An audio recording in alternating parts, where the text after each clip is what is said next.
Alcaraz-matazz, a noisy and noticeable activity intended to attract attention.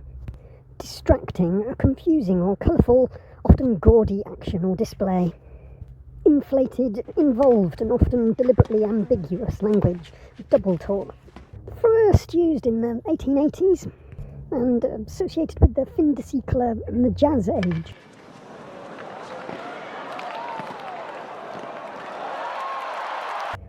The razzle-dazzle is perhaps more easily understood as a flashy display intended to confuse, bewilder or deceive, like in a circus performer or a sleight-of-hand street hustler. What has this got to do with Alcaraz? So much fun. Did you have fun, the spectators? They said I saw that I have to, forget about Corazon and try to, put myself in the chance to beat the rally 5, 6, 7 balls in every point. It was difficult for me to do it. It was in trouble. With Alcaraz, Carlitos, that sweet, boisterous puppy of a boy tennis player that's world number one, stepping quite comfortably, slowly into the rather large shoes, in figurative rather than literal terms, Rafael Nadal. Don't know much about the size of his shoes or the fit of his athletics clothing. Alcaraz-matazz just refers to Carlitos' playing style, which has such a wide variety of consistently executed, perfectly shots. In doubles tennis, there are a lot of fakes and pooches.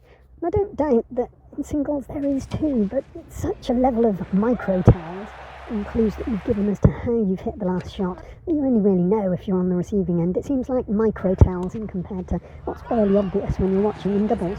It's happening so quickly in doubles, it's probably less easy to tell when you're actually playing. Perhaps Carlitos is a master of the sleight of hand, changing his grip from All-American, double American, reverse cowboy, I don't know. But I don't think so.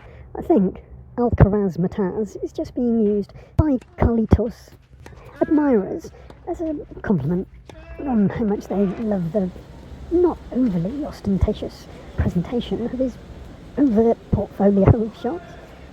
He's very much a player of the modern era, of risk-taking players for a decade or more now. Since the onset of a new style of racket and string, there's been a power play where it's all unforced errors. They're heavyweighting it at each other towards the middle of the width of the court, well away from the tram lines. Baseline rallies that are really trying to just tire the other one out, playing the topspin. Will the other one just try a little bit too hard and it'll be out? Will the other one get stuck in their routine and a slight variation throws them? Now for me, this isn't and hasn't been the most exciting form of tennis. There's been a rivalry of the top four for a long time now. It's waning. The end of Djokovic has waned, you would probably say. And the risk-taker players are all in.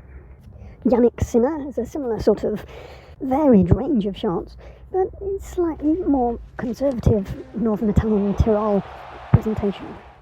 But just as flamboyant in his post-match interviews, in his own way. There are others that use the short game, a bit like Bjorn Borg and John McEnroe would be familiar with in their era, but just not as successfully. And then there's the circus performer that is Corentin Moutet of France, who adds a further amuse-bouche of circus tricks that qualify as a proper repertoire for point scoring, not just mixing it up. But Alcaraz and his Alcaraz-matazz is just as much of a crowd pleaser, with a broader fan base.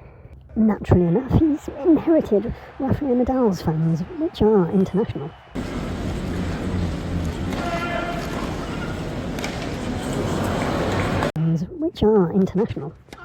He's good on all surfaces, which broadens that appeal still further. But the enthusiastic young puppy has a slightly older female ex-Rafael Nadal core audience. Now he's an athletic young man, and he's eager to please. And these middle-aged women, are they able to watch this athletic performance in an appropriate way. We're coming up to the Olympics, and it's never entirely clear how you should watch a slightly sexed up gymnastics floor show by 14-year-olds. I think I can just about appreciate this appropriately, but mine does wonder every now and again. Carlitos Alcaraz-matazz could be my flamboyant son's mentor. He's a little bit how much of the crowd loves him, and he seems quite comfortable to play on this. Carlitos has got a big smile, and he doesn't hold back. You won't get any of this, I'm going to play a conservative game because I don't want to give away some of the things that I've been working on. I want to hold them back for my best opponents and surprise them, like I thought of tsitsipas before now. And then he just hasn't surprised.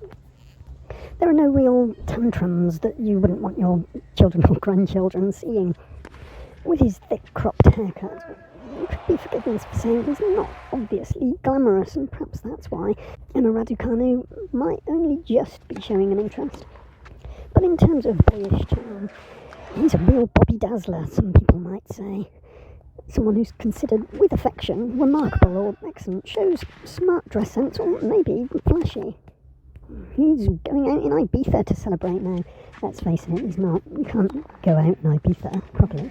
You'll be a professional tennis player or sportsman for that matter. You get drug tested. But I think he might be trying to expand on that slightly appropriate mother and grandmother fan base that he's inherited. How do those mothers and grandmothers celebrate an Alcaraz win when they're waking up the next morning in the glow of the splendour that he has elicited, really, you would say? Myself, mostly, I am thankful that I can get back into tennis, appreciating the risk-taking rally era of today. So please, keep giving them the old razzle dazzle, whether your name's Darren or anything else. You players of the risk-taking rally era, it's Alcaraz-matazz era. So would your name be Matthew or Matt? Who's going to be the next boy wonder under 21-year-old to hit the scene, be it Ibiza, Roland Garros, Madrid or Wimbledon, not forgetting Melbourne.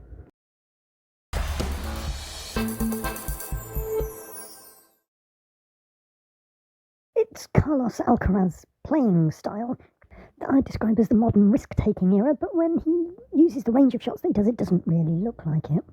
Not that there's any risks being taken. Alcaraz is an all-court, all-round tennis player, but primarily employs an aggressive baseline style of play, with an emphasis on a high winner count from his forehand, typically his most reliable and potent shot. He can either hit his forehand flat and fast for winners from every court position, or add a great amount of topspin and margin over the net. The topspin giving it almost no bounce on the other opponent's court. His backhand is well-rounded, ground stroke that is able to redirect down the line for clean winners, flat again with low net clearance. His greatly disguised drop shot is key to his game, as he often combines the heaviness of his ground strokes with the pushes his opponent back to the furthest extremities of the court into a defensive position, then with a drop shot that is often too well placed and disguised to deal with. There's no recourse. It takes soft hands and the ability to control the variation without the second-guessing yourself, which can sometimes come when you've got the time. Carlitos has got an impressive net game overall, with great drop volleys and drive volleys and frequent serves and volleys on crucial points. Fearless in coming to the net. He's not the tallest, biggest and strongest, but first serve, 120 miles an hour, with better than average placement.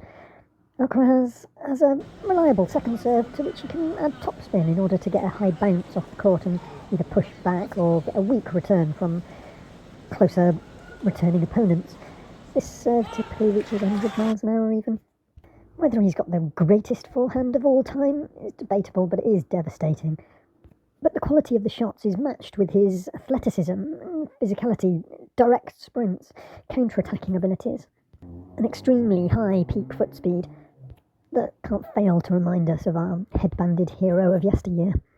But is Alcaraz assured lateral movements and court coverage is perhaps more like Novak Djokovic, physically doing the splits and sliding through the court on defence, particularly on his backhand side, where he's often able to neutralise his opponent's ground stroke aggression or drop shot attempts.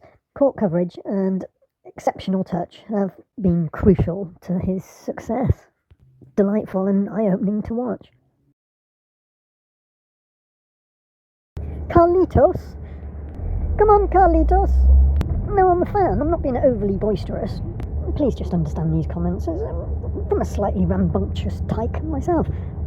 But no more uncontrollably exuberant than Carlitos. Carlitos is a name that you sort of grow out of once you're no longer a toddler, surely. The problem comes from what do you call someone when your father is called Carlos Jr., who was a competent tennis player. Carlitos can be described as a tyke, but he could have been if he hadn't been disciplined at Ferrers tennis academy since the age of 4. His father, a motivator at his tennis club that his father, Carlos, built some tennis courts and a swimming pool in Murcia, not the wealthiest, a bit of a desert part of Spain, El Palma. But it gives Carlos Jr. a bit of clout to get Carlitos into Ferrers Academy, manufacturer of Madrid tennis heroes.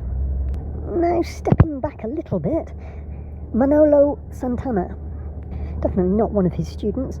He was, during the Second World War era, Spanish tennis player that won all the slams going under the Franco era, the dictator Franco.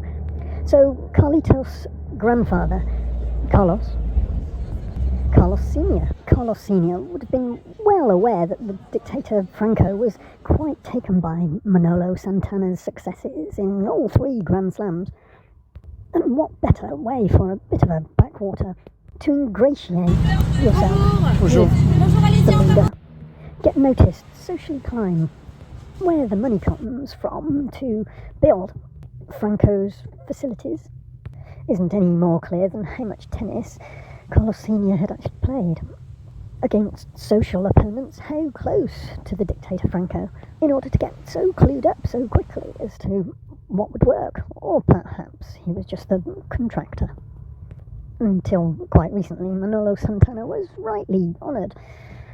Carlitos has better teeth, but is set to surpass his record. But it's the benefactors of a dictatorship whose offspring are benefiting. Who of the whom had these opportunities? Grandchildren, you have to be a bit harsh to hold a grudge against them. But how big would that smile have to be to charm us all if it was, actually, the grandson of Franco, the dictator himself? Carlitos, a perfectly appropriate name for someone who's still a toddler in stature compared to Rafael Nadal, who we tend to compare him to. But good luck, Carlos Alcaraz.